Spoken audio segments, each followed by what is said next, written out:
ഇതൊരു കുളത്തിൽ ആമയും മീനും കടൽക്കുതിരയും ഞണ്ടും മുട്ടപ്പായലും ഉള്ളത്. ഇതെന്തെങ്കിലും ഒരു നെറ്റ് കണക്ഷൻ്റെ ടവറും പിന്നെ അതിൻ്റെ സെക്യൂരിറ്റി.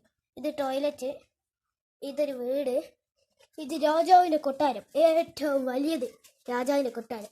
അത് കസാലേൻ്റെ മോളാണ് ഉണ്ടാക്കി. അതിൻ്റെ അപ്പുറത്ത് വലിയ റോഡ്, പിന്നെ അതാ ട്രെയിന് പാളടിയിലുണ്ട്. അപ്പം എന്തൊക്കെയുണ്ട്? കുളം, ടവറ്, ടോയ്ലറ്റ്, വീട്, രാജാവിൻ്റെ കൊട്ടാരം. കുളം, ടവറ്, ടോയ്ലറ്റ്, വീട്, രാജാവിൻ്റെ കൊട്ടാരം, റോഡ്, ട്രെയിൻ. കുളം, ടവറ്, ടോയ്ലറ്റ്, വീട്, രാജാവിൻ്റെ കൊട്ടാരം, റോഡ്, ട്രെയിൻ. കുളം, ടവറ്, ടോയ്ലറ്റ്, വീട്, രാജാവിൻ്റെ കൊട്ടാരം, റോഡ്,